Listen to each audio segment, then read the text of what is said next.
Muy buenas tardes a todos.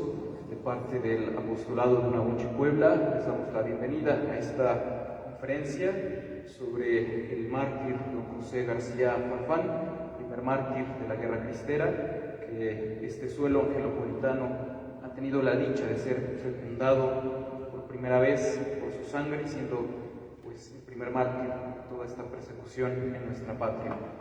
Tenemos el gusto hoy de tener entre nosotros al maestro Daniel González Martín del Campo, que será quien imparte esta conferencia. Les informamos que después de la conferencia tendremos la venta de algunos artículos relacionados con esta conmemoración, ahí a la salida del templo, en esta entrada principal.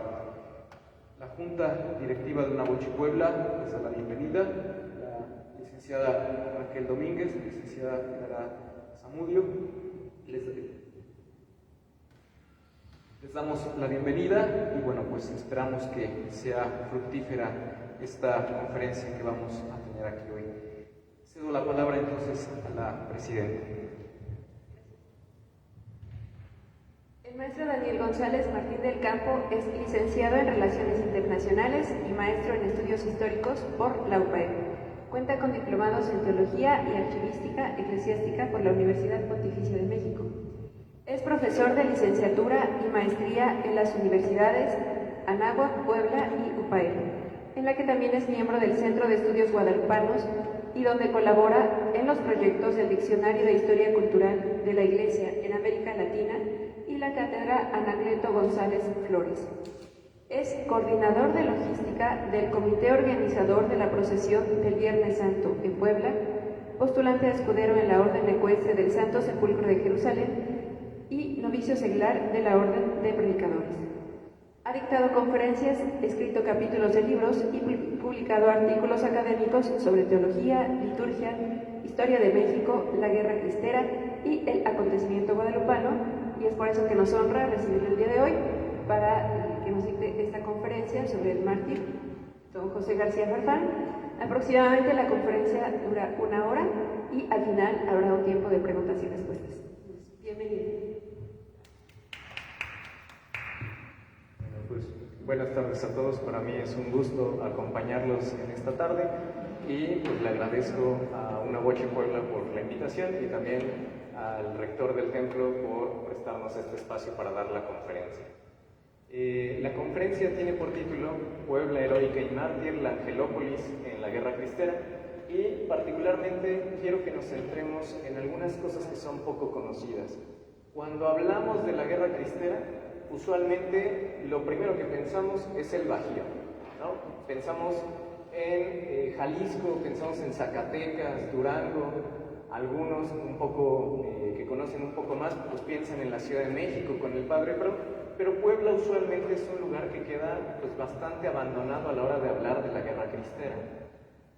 Sí hubo Guerra Cristera aquí en Puebla, ¿no? Hubo Guerra Cristera en todo el país. Claro que no es lo mismo cómo se va a vivir en zonas donde los gobernadores son más anticlericales, como en Jalisco, Michoacán, que en zonas donde hay una cierta relación entre la iglesia y el gobierno, como lo va a ser el caso de Puebla, ¿no? Entonces, dicen, antes de que empecemos con la conferencia, pues dicen que el pecado de los historiadores es que tratamos de irnos lo más atrás posible pues para entender todo, ¿no? Yo no me puedo ir lo más para atrás porque si no estaríamos aquí 15 horas y pues nunca terminaríamos. Nada más me voy a pues circunscribir un poco a los antecedentes de la persecución religiosa más cercanos a la Guerra Cristera. ¿Qué fue lo que sucedió con la persecución religiosa? Pues bueno, cuando hay iglesia y cuando hay Estado y cuando hay humanos, claramente va a haber conflictos entre la iglesia y el Estado. ¿Por qué? Porque el Estado busca atribuirse características de la iglesia y la iglesia pues tiene que defender sus derechos propios. En México, el conflicto entre la iglesia y el Estado lo podríamos poner el primer día que llegaron los primeros frailes al territorio que sería Nueva España y pues se tuvieron que enfrentar a los conquistadores. ¿Por qué? Pues porque unos tenían una mentalidad y otros tenían otra mentalidad. Esto pues va a ir creciendo, va a haber una época bastante buena de relaciones entre la Iglesia y el Estado durante la época virreinal, y a partir de la independencia estas relaciones otra vez se comienzan a deteriorar. Llega a su punto más alto con Juárez y las leyes de reforma y las guerras que vienen consigo, la guerra de reforma, la intervención francesa, pues el 5 de mayo que tenemos aquí tan famoso en Puebla, y se vuelven a tranquilizar las cosas con don Porfirio Díaz. Sale don Porfirio y ahora sí los revolucionarios van a empezar a hacer una acción bastante anticlerical. No todos los revolucionarios, particularmente los que aparecen en la imagen, las facciones de Villa, de Carranza y de Obregón, van a ser bastante anticlericales. Frente a ellos tenemos una facción bastante afín a la Iglesia, que son los zapatistas. Ustedes en esta imagen pueden ver la entrada de los zapatistas a la Ciudad de México, y no traen una bandera distinta más que la Virgen de Guadalupe. Esto es imposible que sucediera con el ejército carrancista y el ejército villista. ¿Por qué? Porque desde 1914 ellos habían hecho un pacto, que es conocido como el Pacto de Torreón, en el que se comprometían a castigar y a someter al clero católico romano, tal cual lo pusieron ellos en este documento que firmaron. ¿Por qué iban a castigar a la Iglesia? Porque algunos católicos habían apoyado el gobierno de Huerta, como lo hizo pues, la mayoría de los representantes, los embajadores de otros países en México.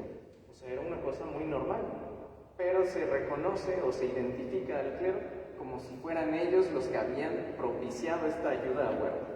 Y entonces se dedican a castigar a los sacerdotes.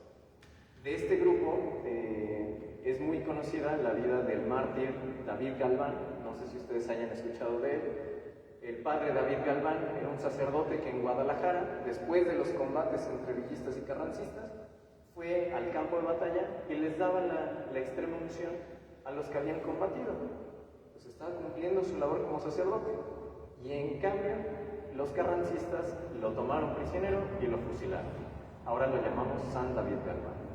Aquí en Puebla también llegaron los carrancistas. Llegaron desde 1914 y empezaron a profanar templos.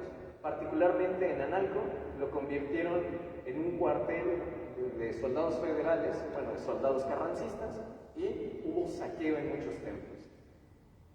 Una vez que llegaron también clausuraron la universidad y el seminario palafoxiano, e incluso fusilaron una estatua de Santo Tomás de Aquino que está en el seminario. Si ustedes han ido, todavía se ven los impactos de bala. Aquí les pongo la estatua de Santo Tomás de Aquino y no se alcanza a distinguir mucho, pero se ven todavía los impactos de las balas de los soldados carrancistas. Después llegan los zapatistas y se reabre el seminario en 1917. En México pues van a ir cambiando los presidentes. Carranza muere traicionado por sus propios amigos como Obregón y compañía. Obregón llega al poder y con Obregón la persecución se recrudece.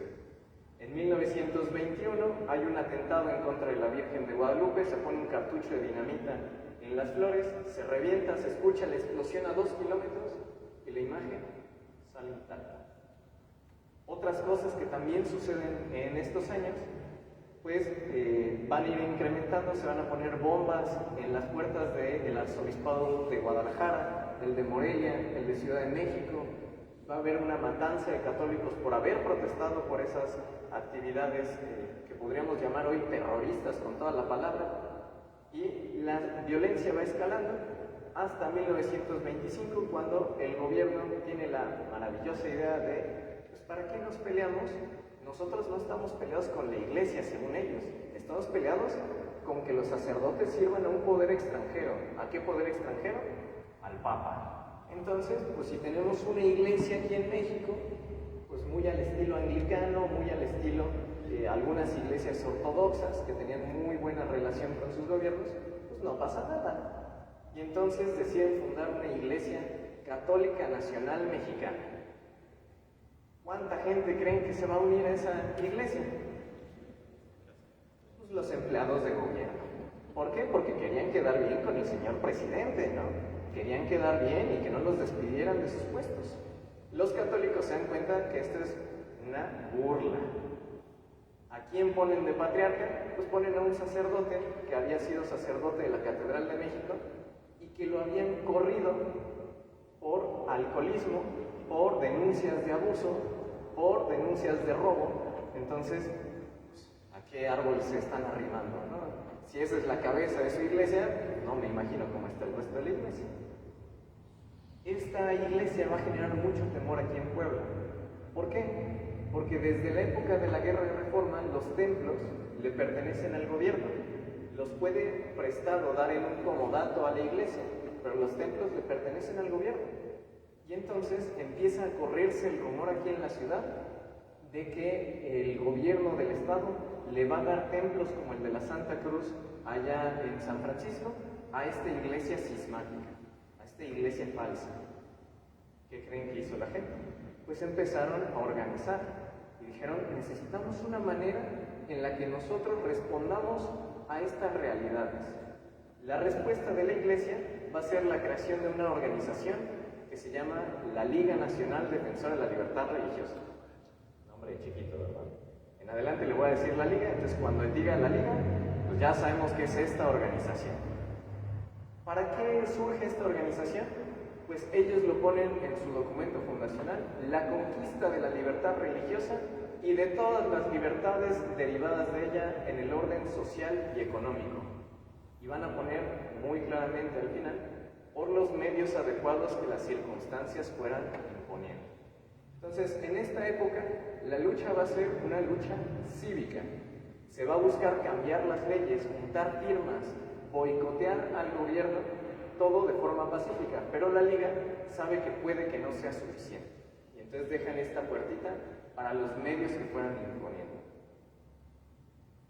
¿Quiénes van a ser sus dirigentes? Pues vamos a tener mucha gente, pero particularmente estos tres.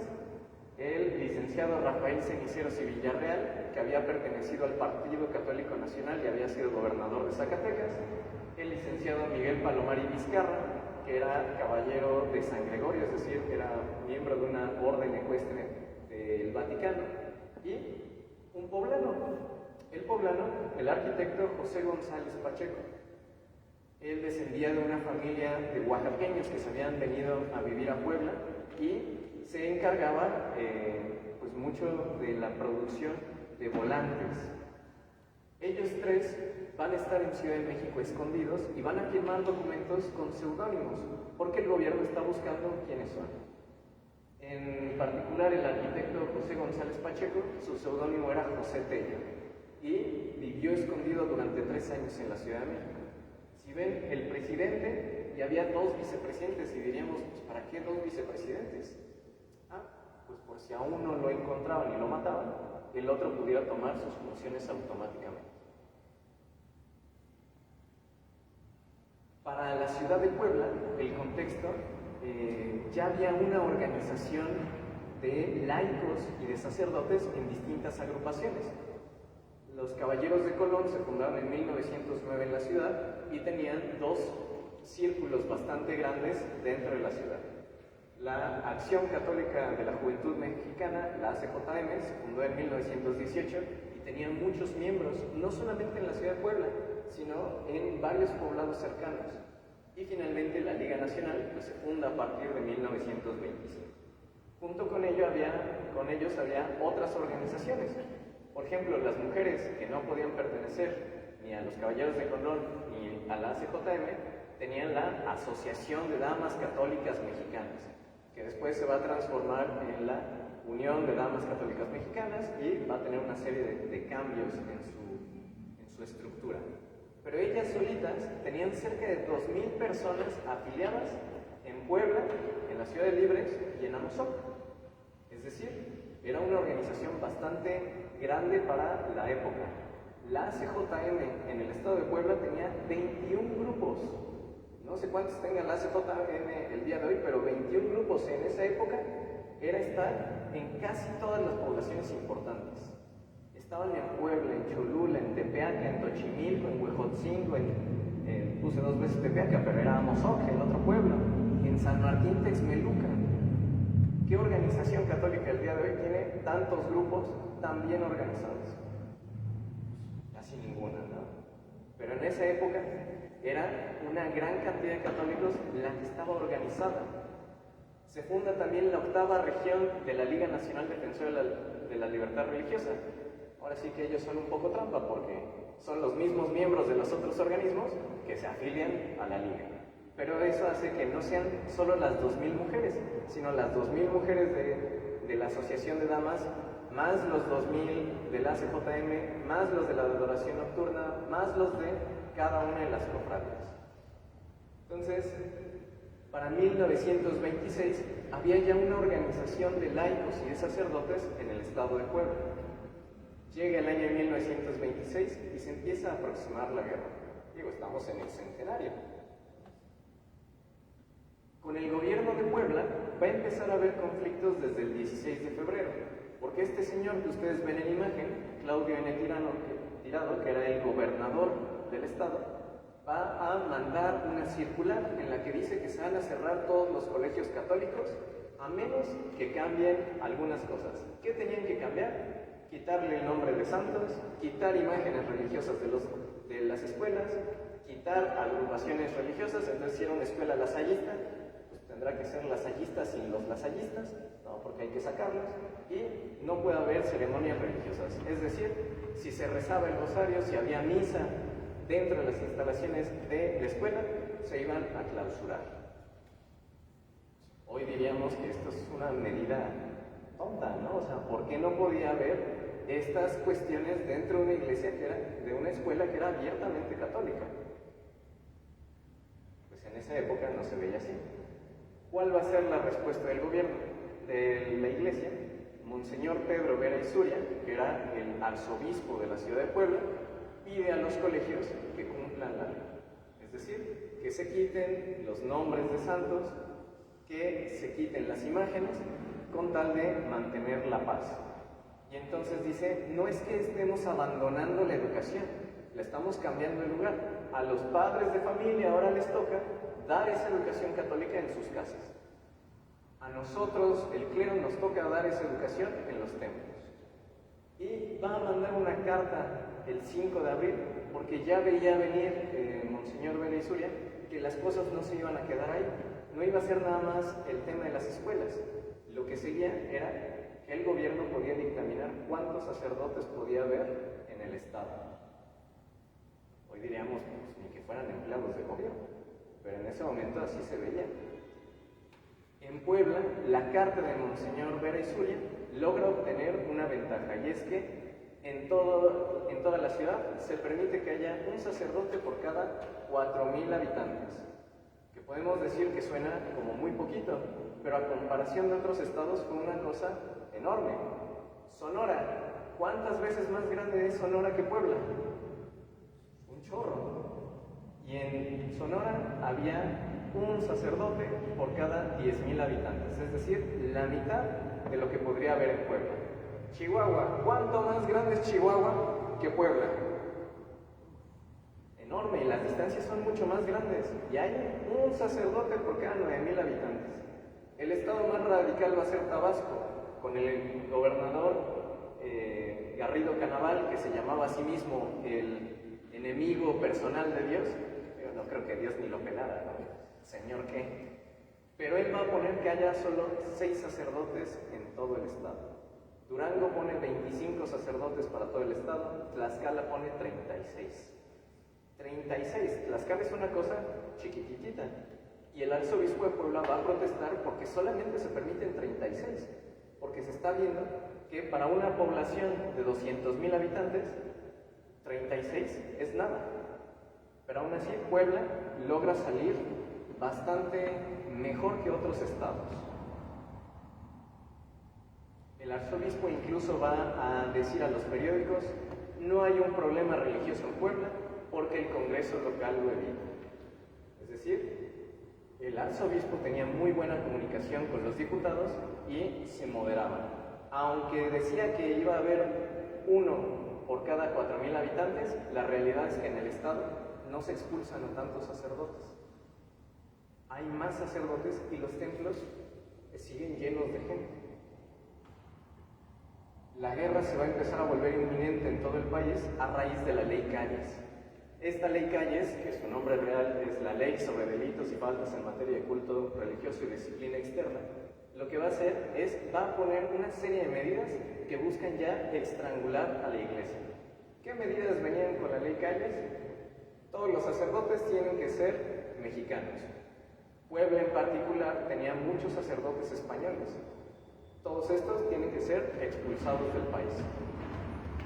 Los sacerdotes no pueden vestir de sotana, no pueden traer hábitos religiosos fuera del templo, porque si lo hacen, se hacen acreedores a una multa de 4,000 pesos. 4,000 pesos de la época, que a día de hoy pues estaríamos ya cerca de unos 80,000 pesos. ¿Qué sacerdote tiene 80,000 pesos para pagar en una multa? Yo creo que ninguno. Otras medidas: si se daba educación religiosa en las escuelas, te podías ir a la cárcel. Si un sacerdote criticaba la Constitución desde un templo, se podía ir a la cárcel, si es que no tenía que pagar otra multa adicional. Entonces, esta serie de medidas están encaminadas a acabar con la Iglesia en México. La ley iba a entrar en vigor el 31 de julio. Se publicó desde el 14 de junio. Los obispos entonces y los católicos tienen que protestar. ¿Cómo lo hacen? Pues lo hacen de dos formas distintas. Los obispos van a mandar una pastoral colectiva, es decir, una carta que firman todos los obispos, en la que deciden tomar una decisión radical: suspender el culto público, es decir, suspender todos los sacramentos en todos los templos de la ciudad. Nunca en la historia de México había sucedido algo así. En la historia del mundo, solo un par de veces la Iglesia se había visto obligada a recurrir a una medida así. Imagínense cómo vería el mundo a México, que tenía que obligarse a suspender el culto público. Eso hicieron los obispos. Los laicos, a través de la Liga, deciden organizar un boicot. ¿Qué era un boicot? Básicamente, obligar al gobierno a través de recortarle lo más preciado para el gobierno. ¿Qué es lo más preciado para el gobierno? El dinero. ¿Cómo lo podían hacer? Pues el boicot mandaba a la gente, o los invitaba, a que no consumieran luz eléctrica. ¿Por qué? Si consumes menos luz, menos pagas a la compañía que te da la luz. No ocupes el transporte público, camina a donde puedas. Si te ves obligado a ir a una distancia larga y tienes un coche, pues ahora sí que dale ride, ¿no?, a la gente. Consume lo menos posible. Si tienes que comprar cosas en el súper, no te vayas a las cadenas o a los súpers que tú sabes que están cooptados o que apoyan al gobierno. Cómprale a tu amigo, a tu vecino que pertenece a la Liga, que sabes que es un buen católico y que necesita también ese dinero para vivir. Todo esto son medidas que van a ir tomando.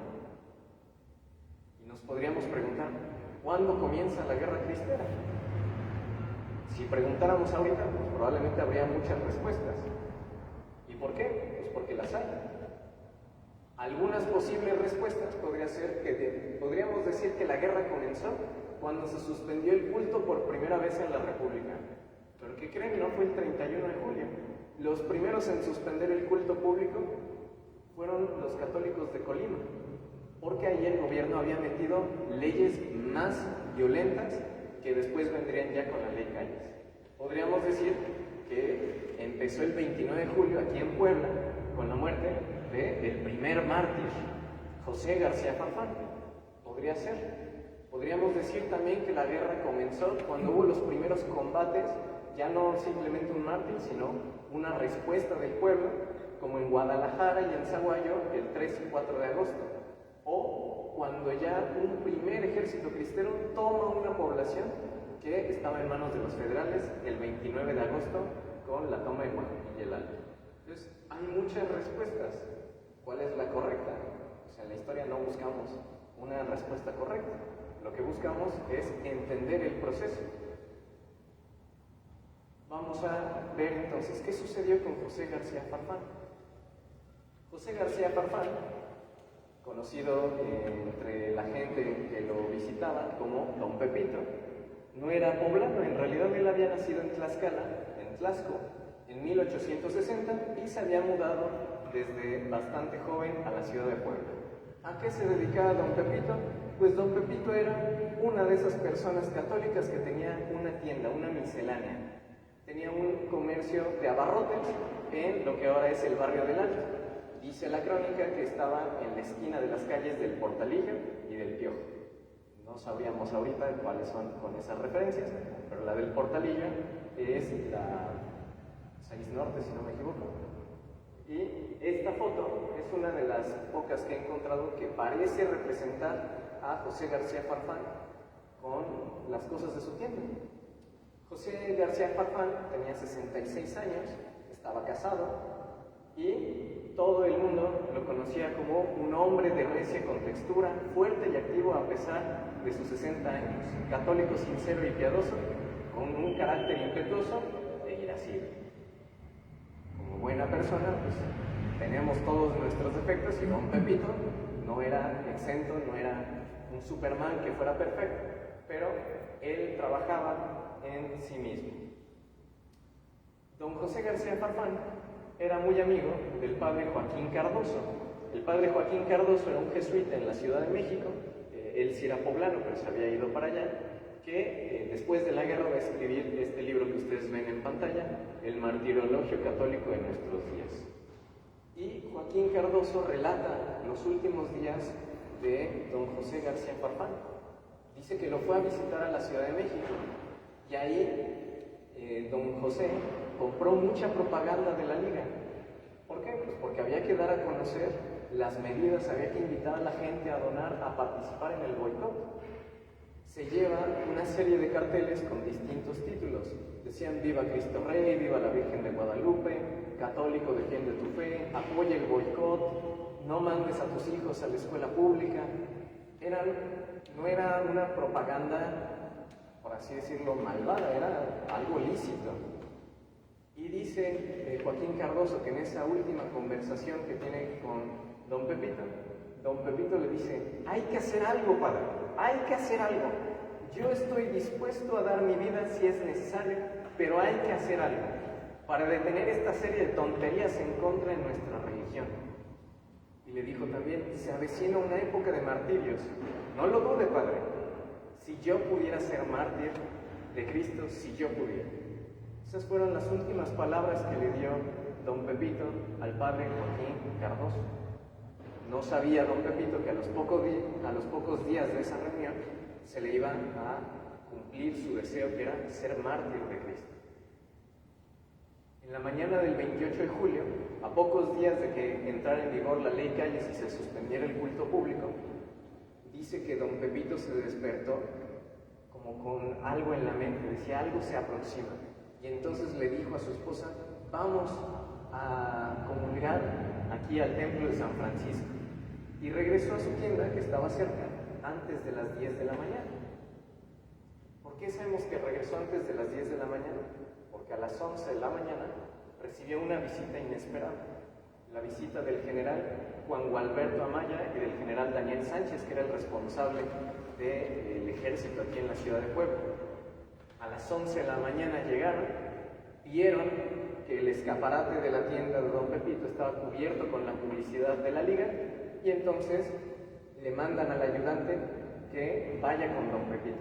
Y le dicen: ve y dile a don Pepito que saque, que quite toda su publicidad y que venga a decirnos por qué están poniendo estas cosas rebeldes. Don Pepito le va a contestar: señor general, yo estoy en mi casa, y en mi casa no manda sino Dios y después yo. Básicamente le está diciendo: no voy a quitar esa publicidad, porque es una publicidad que va con mi fe. El general Juan Gualberto Amaya se enoja y entra junto con el general Daniel Sánchez y empiezan a romper la tienda, a destruir los aparadores, a romper la mercancía que tenía don Pepito. Habíamos dicho que don Pepito pues era irascible, ¿verdad? Y entonces, en el medio del sentimiento, agarra un frasco de pepinillos y se lo avienta al general. Le pega en la mano, se rompe el frasco y le hace una cortadura. Don Pepito ve la sangre y dice: ay, perdón, me exalté, no era lo que quería. Le venda la mano y le pide unas disculpas. Pero el general Juan Gualberto Amaya no iba a dejar pasar eso. Lo que hace es, se lleva prisionero a don Pepito, lo suben al camión de soldados que había llegado para auxiliar al general y se lo lleva preso. ¿A dónde lo lleva? Al cuartel de San Francisco. Ya no existe ese cuartel, ahora es el Centro Escolar Aparicio, al lado del lugar donde él había ido a comulgar en la mañana. Regresa, pero ahora en calidad de prisionero. Estando ahí, su esposa, María Caguanzi, se entera de lo que había sucedido y entonces mete un amparo. Pero como la ley mexicana, la justicia pues, llega tarde. Lo mete el 28 y ahí ustedes pueden ver, este es el documento original del amparo, en el que dice: se le ha formado consejo sumario de guerra, es decir, lo están juzgando como si fuera un militar. Pero don Pepito pues, no tiene ni cara, ni habilidades, ni la edad para ser militar, tiene 66 años. Se me llegó a informar que le van a aplicar la pena de muerte sin más formalidades. Es decir, lo van a ejecutar por un juicio de guerra. ¿Cuál guerra si todavía no empieza? Es decir, el gobierno está buscando la excusa para matar a don Pepito. No lo reporta así el gobierno. Este es el documento que manda el general Daniel Sánchez reportando que había apresado a un peligroso cabecilla rebelde. Y dice aquí, fue consignado a la gente del Ministerio Público Federal y se remitió también a dicho funcionario el acta levantada, algunos impresos, la policía de la Liga, y dice aquí, y el arma con el que efectuó el disparo. Es decir, están diciendo el gobierno que don Pepito sacó una pistola y le dio un balazo en la mano para después irle a vendar la mano. Bastante lógico, ¿verdad? Cualquiera hace eso. Era una mentira. En la mañana siguiente, todavía no amanecía, cuando sacaron a don Pepito de la prisión en la que lo tenían en el cuartel de San Francisco, le formaron el paredón de fusilamiento y el general Amaya, todavía como burlándose, le dice: a ver cómo mueren los católicos. Y don Pepito tomó su rosario, lo apresó en su pecho y dijo: así muere, ¡viva Cristo Rey! Y un instante después lo fusilaron. ¿Ustedes creen que el gobierno lo reportó así? ¿Como que habían fusilado a un católico? Pues no lo reportó así. Ahorita les voy a decir cómo lo habían reportado. El aparador de la tienda de don Pepito, destruido, quedó todavía con un cartel. ¿Qué decía ese cartel? Cristo vive, Cristo reina, Cristo impera. Esta es la fotografía de cómo quedó el aparador de la tienda. Tristemente las fotografías de esa época no son muy nítidas, entonces de una vez les pido disculpas porque se ven medio borrosas, pero pues ya, si alguien tiene fotografías mejores, con mucho gusto las podemos fotografiar nosotros para incluir en este material. ¿Cómo lo va a reportar el gobierno? El gobierno va a decir que lo estaban trasladando a otro cuartel militar. Cuando llegó un grupo de rebeldes, de entre 15 y 20 rebeldes, y empezaron a tratar de sacarlo del camión, y entonces los soldados pues, se vieron obligados a disparar sobre los rebeldes y sobre don Pepito, que era el cabecilla rebelde que estaba escapando. Yo no me imagino a don Pepito de 66 años brincando del camión, subiéndose un caballo, sacando la pistola o cualquier otra cosa. Don Pepito había muerto como un mártir, no por un juicio, sino por odio a la iglesia. Don Pepito va a recibir un funeral masivo. 400 personas, si no es que más, asistieron a su funeral. Y el arzobispo, por tratar de mantener las relaciones tranquilas con el gobierno, va a lanzar un mensaje en el que le pide a los católicos no insultar o acercarse a los militares y limitarse a la defensa, insistiendo en las reformas a la Constitución. No es que fuera cobarde Monseñor Pedro Vera Isuria, tenía a su disposición una gran cantidad de fieles. Él sabía lo que podía suceder con una guerra, tenía miedo de lo que le pasaría a su pueblo si iban a la guerra. No eran soldados, era gente de a pie. Pero aún así, pues podríamos decir a día de hoy que parece que se veía como tibio, ¿no? Como que no quería defender, pero en realidad estaba tratando de proteger a sus fieles. Muere don Pepito y desde entonces la gente lo empieza a venerar como un mártir.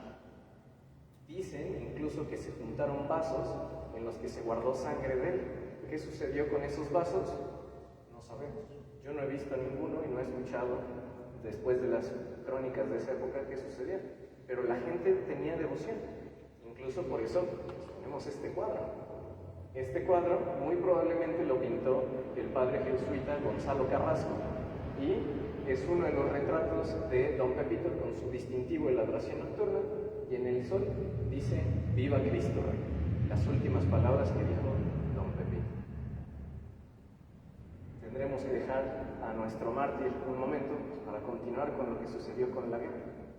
El 31 de julio se iba a suspender el culto en todo México. Los días antes de la suspensión del culto, la gente empezó a ir a los templos. ¿Por qué? Porque querían recibir los sacramentos.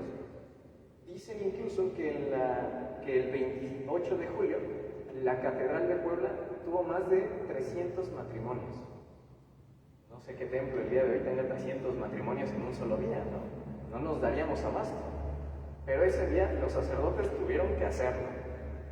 Algunas imágenes de la época, por ejemplo, la Catedral de México, esta es la cantidad de gente que está formada afuera de la catedral esperando entrar para la misa. ¿Alguien ha ido a la Catedral de México?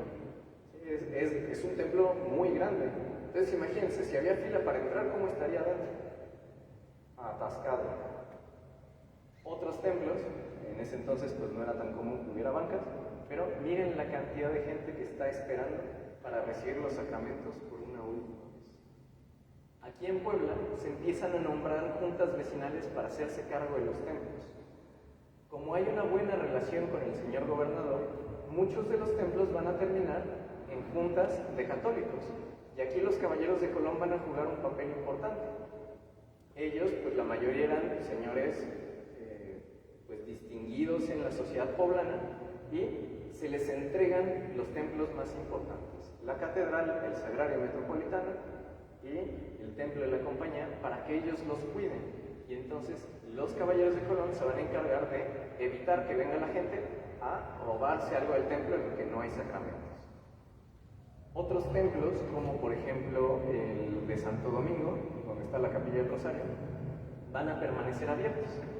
Curiosamente, la persona que mantiene abierto el templo de Santo Domingo es un hermano dominico lego, es decir, un laico que apoya a los dominicos, que después sería mártir en España, en la persecución religiosa de España, y ahorita está beatificado.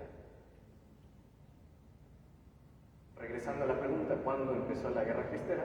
Jan Meyer dice que no fue algo que haya iniciado de un día para otro. Tuvo un proceso de incubación y un proceso de explosión. ¿Cuándo se va a incubar? De julio a diciembre de 1926 y va a estallar ya en 1927. Si tuviéramos que poner una fecha específica en la que los cristeros empiezan a tomar la decisión, Jan Meyer nos dice que es la noche del 31 de julio. Dice que ese es el origen directo de la rebelión. Más de uno prosternado en las tinieblas al paso del Santísimo Sacramento, es decir, cuando están retirando el Santísimo de los templos, la gente dice, tengo que irme a pelear para que el Santísimo regrese al templo. Entonces, esa noche es cuando podemos decir que empieza a nacer ya en el corazón de muchas personas en todo el país el deseo de ir a la guerra.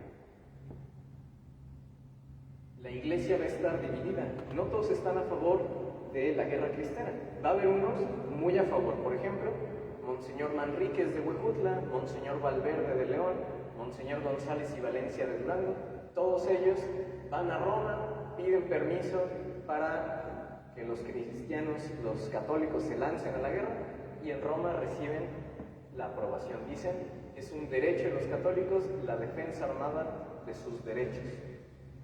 No todos los obispos estuvieron tan a favor. Otros que sí, por ejemplo, Lara y Torres de Tacámbaro, Mora y del Río de Ciudad de México, Velasco de Colima. Como dato curioso, Mora y del Río incluso va a dar 10,000 pesos en un cheque para que se vaya a comprar municiones en Estados Unidos para la guerra. Ese cheque nunca se cobró y está ahora en una colección privada en California. Otros que están neutrales no apoyan la guerra, pero tampoco la condenan. Monseñor Orozco y Jiménez de Guadalajara, que se va a mantener escondido los 3 años entre su gente, y Monseñor San Rafael Guízar y Valencia, en Veracruz. Otros van a estar en contra. Por ejemplo, Monseñor Guízar y Valencia, hermano de San Rafael, que desde Chihuahua prohíbe a sus fieles que se lancen a la guerra. Y va a haber unos completamente contrarios. Díaz Barreto de Tabasco, Ruiz y Flores de Morelia y Armora de Tamaulipas.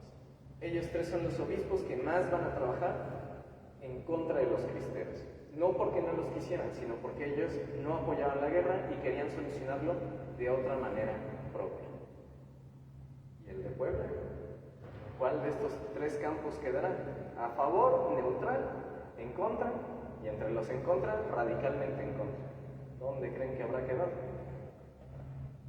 Pues Monseñor Vera Isuria es contrario a la Liga, pero es neutral. Es decir, no firma, no apoya el boicot, no firma un documento de los obispos en los que no van a condenar la lucha armada, pero tampoco la condena directamente.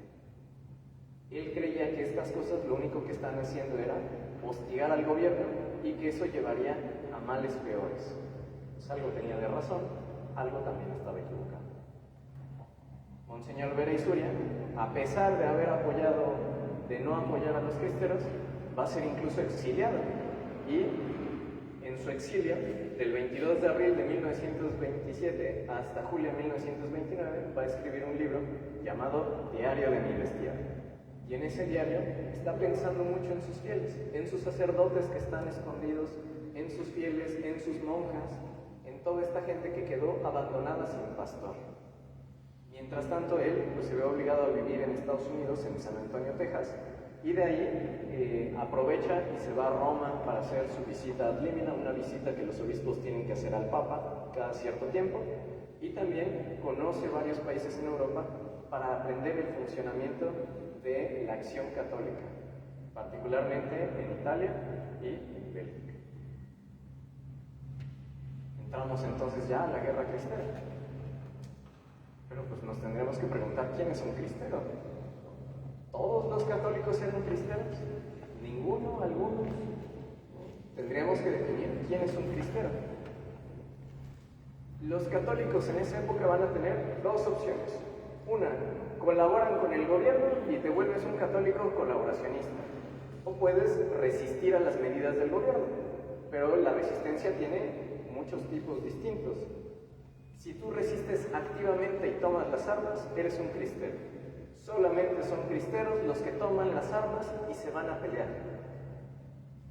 Si tú no tomas las armas, pero los apoyas, ya sea con dinero, con provisiones, con comida, con alguna otra cosa, tú puedes ser parte, ya sea de las brigadas femeninas, que son las mujeres que muchas dieron su vida apoyando al ejército cristero, puede ser de la Liga Nacional de la Defensora de la Libertad Religiosa que colecta el dinero, o puede ser de algunos otros grupos que apoyan a esta gente. O tú puedes resistir pasivamente, es decir, no voy a apoyar a los cristeros porque tal vez no tengo los medios, pero tampoco voy a estar a favor del gobierno y entonces eres un pacífico. Don Pepito entraría en el grupo de los pacíficos, donde va a entrar la mayor parte de la población de Puebla. ¿Cómo se va a pelear la guerra cristera? Pues por un lado tenemos a las organizaciones católicas, la Unión Popular, la Liga, la U, que era una organización secreta especialmente en Jalisco que se dedica a apoyar a la Liga, las brigadas femeninas, el ejército cristero y los católicos pacíficos, y en contra de ellos van a tener al ejército federal, los tropas regulares, agraristas, que era gente que había recibido tierras del gobierno y a cambio el gobierno les pedía ir a pelear en la guerra a su favor. Vamos a tener a obreros de la CRO, la Confederación Regional Obrera Mexicana, vamos a tener a la Iglesia Nacional Católica Mexicana y algunos, pues sí hay que decirlo, católicos colaboracionistas, es decir, católicos que, a pesar de serlo, apoyan al gobierno, le dan dinero, participan e incluso delatan a otros católicos. ¿Cuántas tropas tenían? Pues los cristeros en toda la República tenían 50,000 soldados. no eran soldados permanentes, la mayoría eran campesinos. Entonces cuando venía la época de la siembra o de la cosecha, regresaban a sus casas, sembraban o cosechaban, y pasando la época, se regresaban al cerro. Aquí en Puebla, pues si ven es una cantidad bastante chiquita, y no es Puebla solita. La región va a ser la región de Puebla, Tlaxcala, Veracruz, Oaxaca, y van a ser 3,200. Ahorita los vamos a ir viendo algunos grupos que estuvieron más activos. En contra de ellos tenían 70,000 soldados federales, incluyendo 8 o 12,000 agraristas adicionales, aviación, cañones, cosas que los cristeros pues, nada más podían soñar, porque ¿qué armas iban a tener? Algunos tendrían armas de la revolución o más viejas, tendrían machetes, tendrían otras cosas, pero no tendrían un avión que pudieran ocupar para ir a hostigar al gobierno. Entonces, la forma de pelear tenía que ser muy distinta. El gobierno no solamente va a dar una campaña formal, sino que va a recurrir a una serie de medidas para tratar de acabar con los cristeros. Va a hacer reconcentraciones, que hoy le llamaríamos migraciones forzadas. Es decir, la gente de los pueblos tiene que ser expulsada a una ciudad principal para que no ayuden a los cristeros. Hay ejecuciones sumarias, como Don Pepito. Lo van a ejecutar por el simple delito de ser católico. Va a haber una campaña mediática. En los periódicos van a sacar fotos de los valientes soldados federales y de los aviones combatiendo a los fanáticos. Y va a haber cateos y arrestos indiscriminados, particularmente aquí en la ciudad de Puebla. En este mapa ustedes pueden ver cómo estuvo el levantamiento armado. Donde está el rojo más intenso es donde hubo un levantamiento más grande, particularmente en la zona del Bajío. En naranja, las periferias del Bajío, San Luis Potosí, el Estado de México, Querétaro, levantamientos medianos. En amarillo, o un naranja más clarito, podemos tener a los levantamientos menores. Y en blanco, donde no hubo levantamientos de importancia. Fíjense bien, como en el mapa, los levantamientos se concentran en el centro y no hay levantamientos en la frontera. ¿Por qué? Porque el gobierno se esfuerza mucho en mantener el control de la frontera, porque de ahí podría venir el apoyo para los cristeros. Algunos grupos de cristeros aquí en Puebla, pues no había ningún grupo que fuera más grande de 200 personas. Entonces, la mayoría eran entre 20 y 60 personas y no peleaban directamente, sino que hacían un golpe rápido, un asalto y se retiraban. Atacaban un convoy militar y se iban a los cerros. Atacaban una plaza para capturar elementos y se escondían en otro lado. Esta era la forma de pelear. Y va a haber levantamientos no solo en la ciudad de Puebla, sino todo alrededor. Va a haber grupos que están en la frontera con Guerrero. Va a haber otros en Tlaxcala que se iban a esconder a la Malinche. Algunos en Chietla, en Amozoc, en Tepeaca, en Acatzingo, en Cholula. Pero eran grupos chiquitos que estaban en constante movimiento. Otros llegaban a ir hasta el Estado de México, es decir, cruzaban hasta la zona de los volcanes. Otros había en Tehuacán, en Ecatzingo, en Chalchicomula y en Tepeji.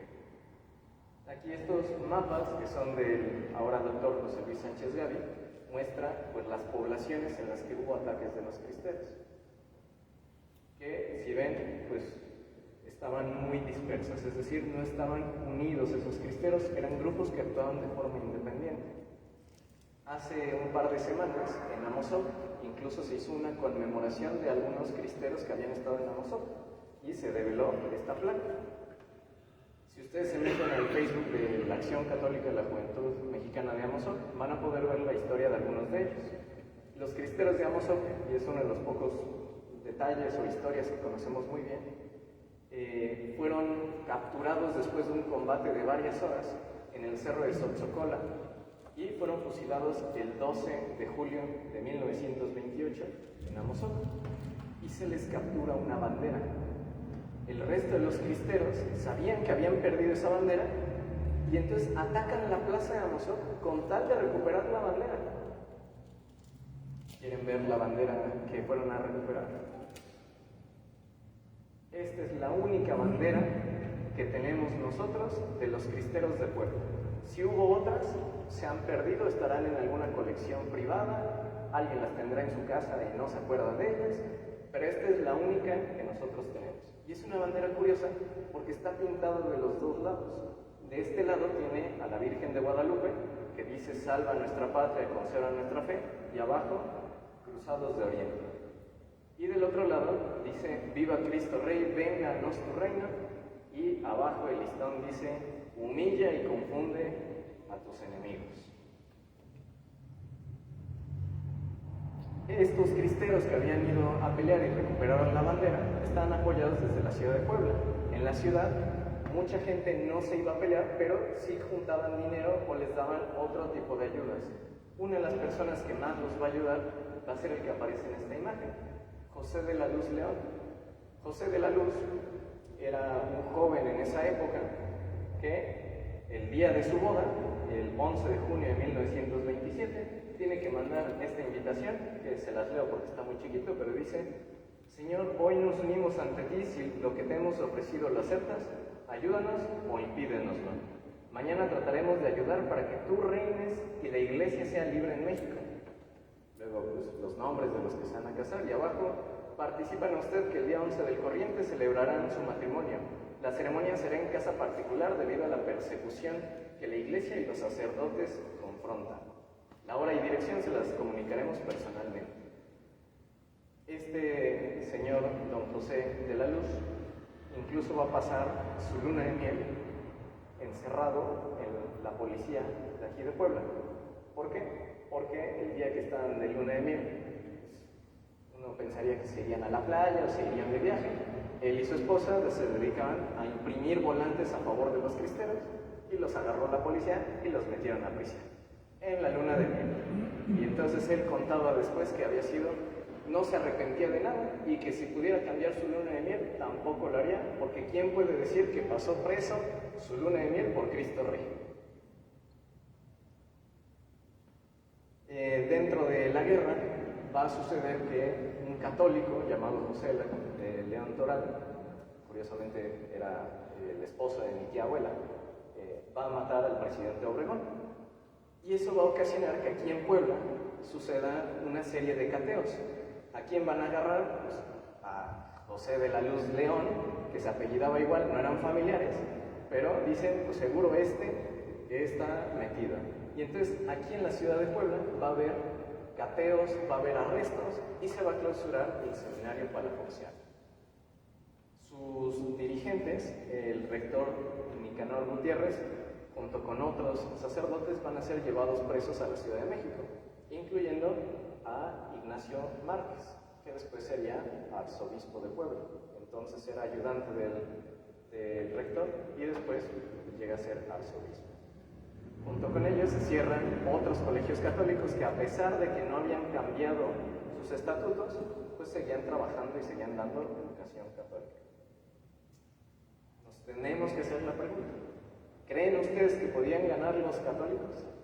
Ya vimos que pues, los cristianos tenían 50,000 soldados, el gobierno tenía 70,000, el gobierno tenía aviones y otras cosas. ¿Podían verdaderamente ganar los católicos?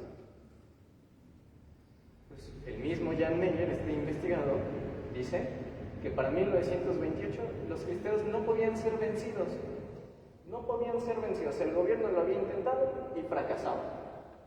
Pero tampoco se veía que pudieran ganar pronto. ¿Por qué?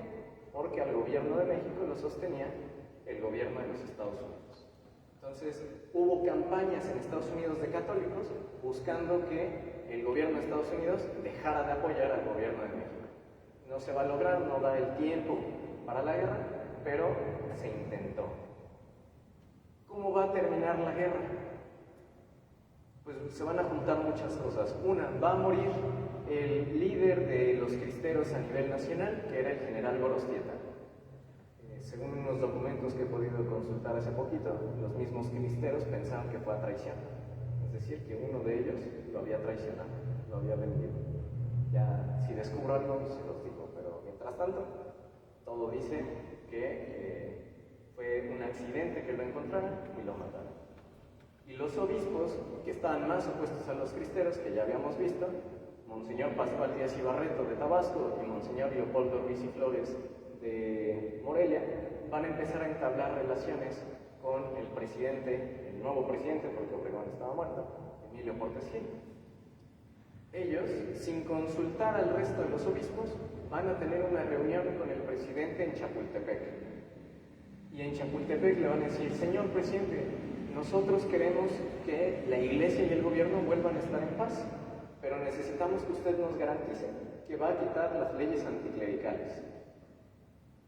El presidente les dice: claro, señores obispos, yo estoy de acuerdo, hay que regresar la paz al país, pero fíjense que no puedo quitar ahorita las leyes, porque si no me van a quitar a mí de la presidencia y entonces van a regresar peor las leyes. Pero miren, yo les prometo que en un par de años vamos dando pasitos y se quitan las leyes. ¿Qué creen que dijeron los obispos? Ah, pues sí, era lo que queríamos. Y le dicen los obispos: bueno, pero también necesitamos que nos regrese las propiedades que le quitó a la iglesia. Y él les va a decir: claro, es justo que se regresen las propiedades que se les quitó a la iglesia.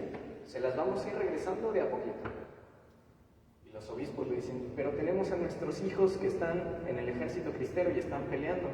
¿Qué les va a garantizar que sus vidas van a ser respetadas? Y dice el presidente: no se preocupen, ellos van a entregar sus armas y yo les voy a dar una serie de papeles que dicen que entregaron las armas y entonces que no pueden ser molestados en sus personas. Los obispos estaban contentísimos, dijeron: pues ya tenemos todo lo que veníamos a pedir. Y le dicen: señor presidente, entonces, ¿cuándo lo firmamos? Y les dice el presidente: ¿qué acaso no somos todos caballeros?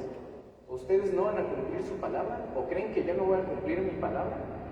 No, todos somos caballeros, entonces no hay necesidad de firmar nada.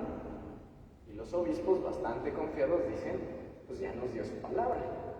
Y al día siguiente salen a la prensa y dicen: se acabó la guerra, el gobierno aceptó que nos va a quitar las leyes anticlericales, entonces, cristeros, entreguen las armas, se acabó todo.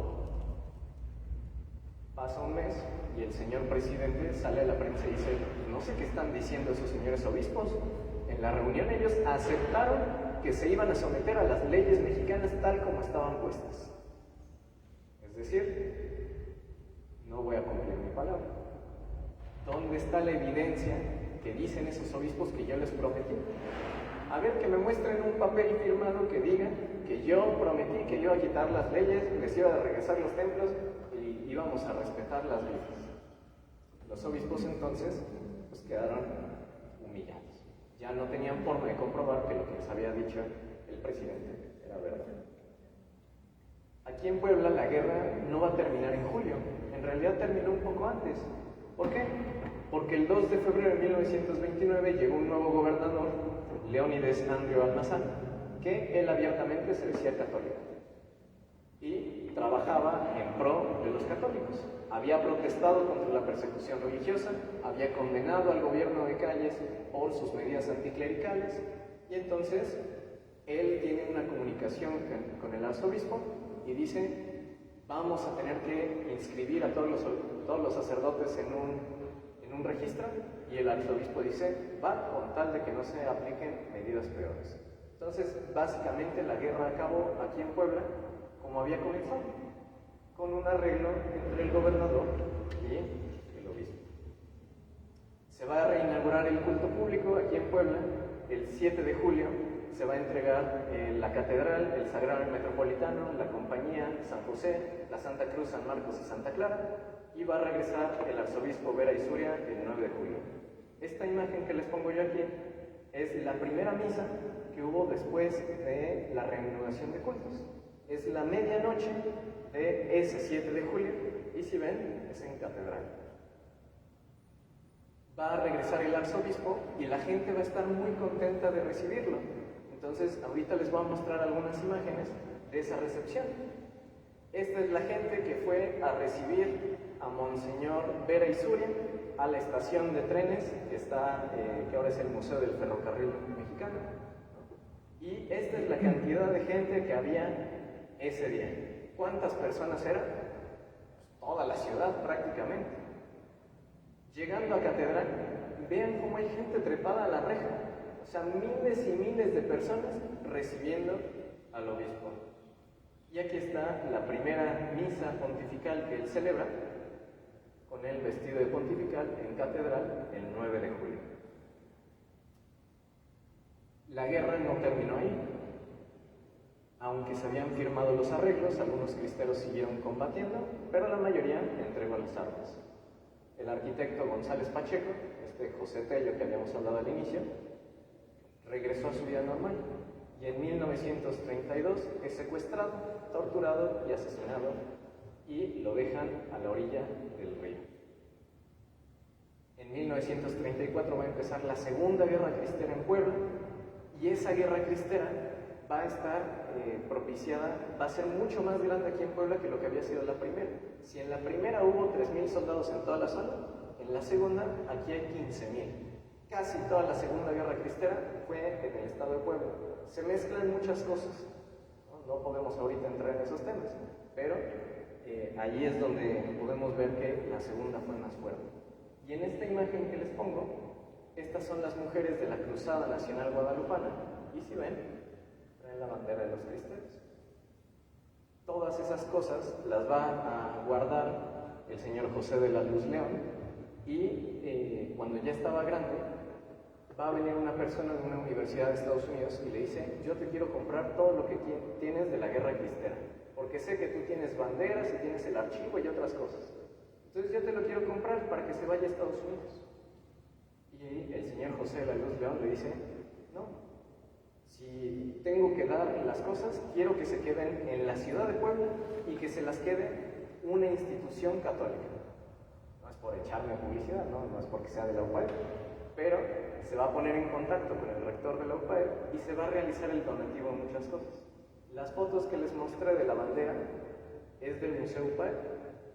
Algunas otras cosas que están en el museo, esta es la ropa del arquitecto González Pacheco que tenía la noche que lo asesinaron. Esa ropa fue guardada por unas monjas carmelitas de aquí de la ciudad y muchos años después fue donada a la universidad. Una de las pocas armas grandes que tuvieron los cristeros, que también está en el museo. Y pues ahí el homenaje que se le hizo a don José de la Luz Quintero, de la Luz León Quintero, el día que donó esas cosas a la universidad. ¿Quiénes hicieron esta relación para que se pudieran donar las cosas? Pues unas personas muy importantes para la universidad, el maestro Juan Lubier, que es uno de los fundadores que hizo mucho de la historia, el ingeniero Quintana, que en paz descanse, y pues otros grandes maestros. También en la universidad se guarda esta bandera de la Liga, que tiene una cosa curiosa. ¿Ven una mancha en el centro? Pues esa es la sangre de José de León Toral, el que mató a Obregón. Y es la única sangre que salió de su fusilamiento, porque el gobierno drenó su cuerpo para que no se hicieran reliquias. Entregaron el cuerpo envuelto en una sábana a su madre y esa sábana se convirtió en una bandera. La bandera, pues casi nadie sabe que está en Puebla, entonces les estoy compartiendo un secreto académico. Si ustedes van a la UPAEP hasta febrero, están expuestas todas estas piezas de la guerra cristera. No es por hacer publicidad, ¿verdad? Pero ¿dónde más en Puebla tenemos una colección de objetos de la guerra cristera? Probablemente hay muchos que estén en colecciones particulares, pero ninguno está puesto al público. La historia de los cristeros a 100 años es algo que está en el peligro de perderse. Se va muriendo gente que conocía esas historias. Yo conozco la historia de José de la Luz León porque me la platicó el maestro Lubier, que platicó con él directamente. Pero el día que fallezca el maestro Lubier, pues nomás me voy a acordar yo, y ahora ustedes, yo espero. El día que yo fallezca, pues esta historia se pierde. Entonces, a 100 años estamos en el momento ideal para que busquemos hacer historia buscando la historia que ya estaba, compartiendo historias de nuestras familias que pudieron haber participado y enriqueciendo el conocimiento de la guerra cristera. Por mi parte, eso sería todo. Muchas gracias por su atención.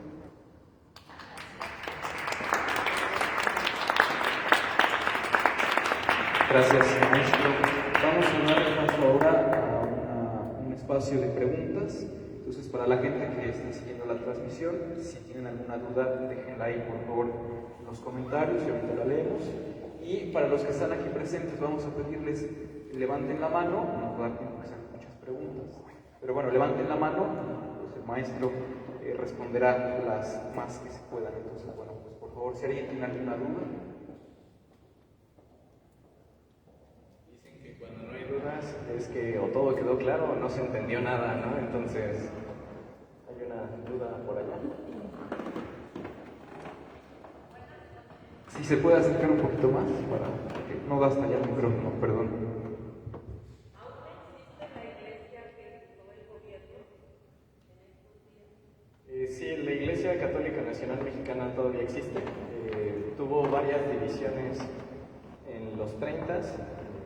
Hubo un grupo que se volvió ortodoxo, ¿no? Entonces son la Iglesia Ortodoxa en América, pero como Iglesia Católica Nacional Mexicana sí tienen mucha presencia, particularmente aquí en Puebla. En Tehuacán fui hace un par de meses a dar una conferencia y me decían, es que ellos tienen como 7 templos aquí en la ciudad. Entonces, pues todavía existen y todavía tienen bastante gente. ¿Hay alguna constancia de dónde sepultaban a todos los que llegaban o dónde están los restos De Farfán ahora sí que sigue desaparecido para nosotros. No he encontrado yo un documento que diga dónde lo enterraron, pero hay dos posibilidades. Uno es que lo hayan enterrado en el Panteón Municipal, o el otro es que lo hayan enterrado en el Panteón de la Piedad. No sé si ubican el Panteón de la Piedad en la 25, porque ese panteón en la entrada tiene una gran estatua de Cristo Rey y ahí era donde muchos de los cristeros se fueron a enterrar. Incluso ahí se escondían durante la guerra. Algunos de los que atacaban Cholula venían aquí y se escondían en el panteón. Tanto así que el gobierno lo expropió y ahora una parte es una escuela y el resto sigue siendo un panteón, pero del gobierno. Probablemente esté ahí, hace falta todavía encontrar pues, esos documentos. ¿Alguna otra pregunta? Muchas gracias. La canonización de José Luis Sánchez del Río, ¿le ha ayudado a ustedes para la investigación histórica? Es decir, que más gente se haya acercado voluntariamente a buscarlo, darles documentos, darles algo. Sí, ha sido un proceso bastante largo. Cuando Jan Meyer llega a México, él es francés, él llegó en los 70s y cuando él llegó, dice que incluso pedía a los mariachis que le cantaran corridos de la guerra cristera y que les daba miedo y decían, sí podemos, pero no en público. ¿No? O sea, todavía había mucho pues como un miedo en la sociedad de lo que pudiera pasar si el gobierno escuchaba que la gente hablara de la guerra cristera. A partir de los 90s, como que se empezó a aligerar. ¿Por qué? Pues por muchas cosas. Se restablecieron las relaciones entre México y el Vaticano, ya había venido el Papa un par de veces, y creo que empieza a cambiar más a partir de la beatificación de los mártires de la persecución religiosa, es decir, los 22 sacerdotes y 3 laicos canonizados en el año 2000, y también pues, en años recientes la canonización de Joselito, de San José Luis Sánchez del Río, y pues, la película de La Cristiada, ¿no? Conforme se acerca también el centenario de la guerra, pues empezó a haber más difusión. Entonces, sí ha ayudado por una parte porque se conoce más, se habla más libremente. Por otro lado, no es por criticar, ¿no? Pero siento que también ha habido un poco de descuido a la hora de escribir estas historias, ¿no? Hay mucha gente que con muy buena intención escribe la historia que le contaron sus abuelos, pero muchas veces no tiene un rigor histórico. Entonces hay datos contradictorios o que otros documentos dicen que no es verdad. Entonces sí ha ayudado, pero también pues, hay que tomarlo, hay que ser muy científicos con eso, ¿no? Hay que ser muy históricos porque se lo debemos a la verdad, ¿no? O sea, como católicos tenemos que ser muy buenos para dar a conocer ese conocimiento. ¿Algún grupo de los católicos que estaban en esa guerra existe hoy en día? Sí, varios de los grupos pues perduraron con algunas transformaciones. Cuando viene el final de la guerra, el Papa Pío XI manda que se establezca en México la Acción Católica Mexicana. ¿Qué era esta Acción Católica? Pues una organización que agrupara a otras organizaciones. Entonces, la Acción Católica todavía existe y todavía tiene a la Unión Femenina Católica Mexicana, a la ACJM, a otros grupos, la adoración nocturna, pues que también hay muchos mártires de ellos, pues todavía subsisten, don Pepito, pues el de Puebla. La liga se desintegró en los 40 con unos pleitos ahí internos y pues muchas de sus cosas quedaron perdidas, ¿no? Algunos de sus archivos terminaron en la UNAM, otros en la Universidad de Ibero, otros están en colecciones en el extranjero. Entonces, la mayoría de las organizaciones, por así decirlo, parroquiales sobrevivieron, las organizaciones un poco más de lucha desaparecieron. Y pues los cristeros fueron reemplazados por la Guardia Nacional Cristera, que todavía existe, que se dedica justamente a mantener viva esta historia de los cristeros. ¿Aquí en Puebla existe algún sitio donde se pueda consultar precisamente información, archivos o algo más para aprender? La información aquí en Puebla está muy perdida. Los documentos, por ejemplo, que yo les mostré sobre la captura de don José García Farfán, unos están en un archivo de gobierno del Poder Judicial. Probablemente en el archivo municipal haya otros documentos. Ahorita, pues, justamente el archivo que pertenecía a José de la Luz León, que es el de los cristeros de aquí de Puebla, lo tengo yo en mi oficina, porque pues estaba guardado en un mueble y me dijeron, pues aquí están estos papeles, búscate a ver qué hay. Y entonces estoy haciendo ahorita la labor de organizarlo para que ya pueda estar disponible a la consulta pública. Pero pues es un proceso que todavía va a tardar un poco de tiempo. El resto de los documentos van a estar regados, probablemente en el archivo del arzobispado haya otros, ¿no? El archivo personal del arzobispo no sé dónde haya quedado, entonces ese también tiene mucha información. Hace falta, aquí en Puebla, que yo sepa, solamente hay 2 investigadores que han abordado el tema. Uno es el doctor Gaví, que es el del que saqué yo los mapas, y la otra es la doctora Alicia de Conway, que escribió un artículo para una revista hace unos años, pero sigue siendo un tema pues, desconocido. Entonces, si a alguno de ustedes le gusta la historia y dice, pues yo me aviento el trompo, pues adelante, ¿no? Y con lo que podamos apoyarlos, pues también, para que se dé a conocer. ¿Pudiera haber algún documento de la biblioteca palafoxiana? En la biblioteca palafoxiana no creo, porque la mayoría de su documentación como que la cerraron a partir de que pasó el gobierno en la guerra de reforma. Entonces, más que ahí, habría que buscar en los lugares que pertenecieron o que permanecieron en poder de las iglesias. Los archivos parroquiales, los archivos privados, el archivo municipal, pero en la biblioteca palafoxiana pues ya no es de la época. Si hay alguna última pregunta que alguien quiera hacer. El último que habla ahora. Bueno, pues Del Museo de la UPAE, ¿en dónde se encuentra? El Museo UPAE está en la 21 Sur con esquina la 11 Poniente. Es una calle que ahorita quedó peatonal justo enfrente de la universidad y hay acceso libre. Me parece que está abierto de lunes a viernes de 11 de la mañana a 5 de la tarde. Yo les recomiendo mucho que vayan a la exposición. Se hizo una labor muy buena. El museo la verdad es que le invirtió mucho tiempo y pues, está abierta al público, entonces pues, hay que aprovechar esos espacios. Pues vemos que no hay preguntas tampoco en las redes. Maestro, nada, muchas gracias por esta ponencia. Me atrevería a llamarla iluminadora y también muy estremecedora. Desde aquí pues, lo comprometemos a lo mejor alguna otra conferencia. Si este año ya no se puede, bueno, pues tenemos todavía 2 años más para seguir profundizando en este tema. Agradecemos también, pues primero al padre rector de este templo, Padre Julián Castro, por habernos facilitado pues, el espacio y el tiempo. Agradecemos también al personal del templo, Rafa, señor Martita, Naye, Beto también. Gracias a todos por habernos ayudado a llevarlo a cabo. Gracias también a cada uno de ustedes por su asistencia hoy aquí, por su interés, a quienes nos siguieron por medio de las redes sociales también. Esperamos que no se pierda por ahí esta transmisión, a ver cómo la rescatamos para que quede ahí el archivo. Pues nuevamente, maestro, gracias a todos ustedes, y vamos a entregarle de parte de la Junta un reconocimiento por su ponencia, un pequeño regalito conmemorativo también de este centenario.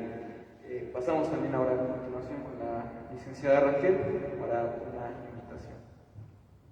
Bueno, ya solo para recordarles que el próximo miércoles 29 de julio, que es propiamente la fecha de aniversario del centenario del martirio de don José García Farfán, tendremos una misa a las 6 de la tarde.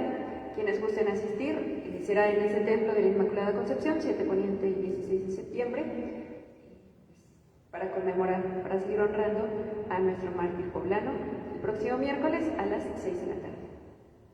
Y bueno, pues recordarles también que tenemos algunos productos a la venta para el apoyo del apostolado, y pues muchas gracias igualmente al maestro Daniel, al apostolado, a todos ustedes por haber asistido. Muchas gracias.